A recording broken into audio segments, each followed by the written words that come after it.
ఒక అసమర్థత, అవగాహన రాహిత్యం, అవినీతి, కుట్ర ఇవన్నీ కలిసి పోలవరాన్ని ఎంత నాశనం చేశాయో అంత నాశనం చేశారు. మేమంట ఒక అసమర్థత అంట, ఒక అవగాహన రాహిత్యం అంట. ఇది జగన్మోహన్ రెడ్డి గారి అంట, వైఎస్ఆర్ కాంగ్రెస్ పార్టీ ప్రభుత్వాన్ని అంట.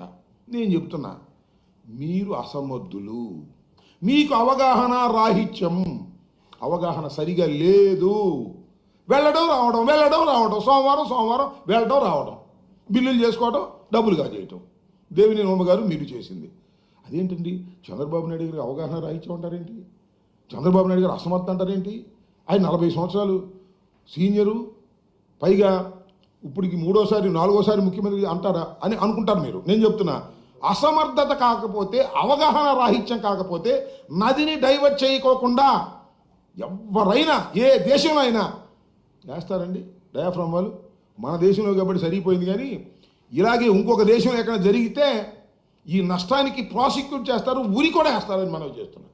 ఇంత దుర్మార్గంగా చేసి ఇవాళ జగన్మోహన్ రెడ్డి గారి మీద అధికారంలో లేవు కాబట్టి, మాకు పత్రికల్లో రాసే పత్రికలు తక్కువ ఉన్నాయి కాబట్టి, మీకు మీడియా బలం ఎక్కువ ఉంది కాబట్టి అబద్ధాలుగా పుంకాలుగా చెప్పి జనాన్ని నమ్మించాలనేటువంటి ప్రయత్నం చేయటం చాలా దురదృష్టకరమని కూడా ఈ సందర్భంగా నేను మనవి చేస్తున్నా.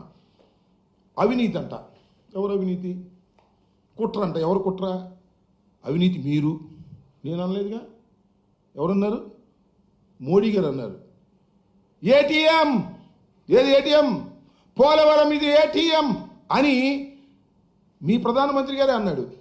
ఫండ్ ఇచ్చి ఆయన అన్నాడు. అవినీతి ఎవరిదండి? మాదే మీదే? మీరు పూర్తిగా అవినీతి చేశారు, పూర్తిగా అన్యాయం చేశారు, అవగాహన రాహిత్యం చేశారు. సందు దొరికింది కదా అని చెప్పేసి జగన్మోహన్ రెడ్డి గారి మీద, వైఎస్ఆర్ కాంగ్రెస్ పార్టీ మీద బురద తల్లేటటువంటి కార్యక్రమాలు మీరు చేస్తున్నారు. ఇది తగదని కూడా ఈ సందర్భంగా నేను చెప్పదలుచుకున్నా. కేంద్ర ప్రభుత్వం ఫేజ్ 1 కింద 12,157 కోట్లు శాంక్షన్ చేసిందని చెప్తున్నారు. నిజం. దానికి కారణం వైఎస్ఆర్ కాంగ్రెస్ పార్టీ. గర్వంగా చెప్తున్నా, మేము కింద నుంచి ఫైల్ నడిపి జస్ట్ బిఫోర్ ఎన్నికలకు ముందు క్యాబినెట్లో పెట్టాల్సింది. అప్పటికి ఏలియన్స్ కుదిరింది వీళ్ళకి, వెళ్ళి లబోదిబో మీరు క్యాబినెట్లో పెట్టమాకండి, ఇప్పుడు దీన్ని శాంక్షన్ చేయమాకండి, శాంక్షన్ చేస్తే జగన్మోహన్ రెడ్డి గారికి మంచి పేరు వస్తుందేమో, ఓట్లు పెరుగుతాయేమో అని అడ్డం పడ్డారు, ఆపారు. సరే అడ్డం పడ్డారు, ఆపారు. మొన్న శాంక్షన్ చేసుకున్నారు. శాంక్షన్ చేసుకుంటే 12,157 కోట్లు ఫస్ట్ ఫేజ్కి 41.15కి శాంక్షన్ చేశారు. That is the first phase. రెండో ఫేజ్ సంగతి దేవుడు ఎరుగు, దాని సంగతి మళ్ళీ చెప్తా. 2,300 కోట్ల రూపాయలు ఆల్రెడీ రిలీజ్ అయింది. దీన్ని ఈ 12,157 కోట్లలో 2,300 కోట్ల రూపాయలు రిలీజ్ అయితే ఏం చేశారని అడుగుతున్నా చంద్రబాబు నాయుడు గారిని.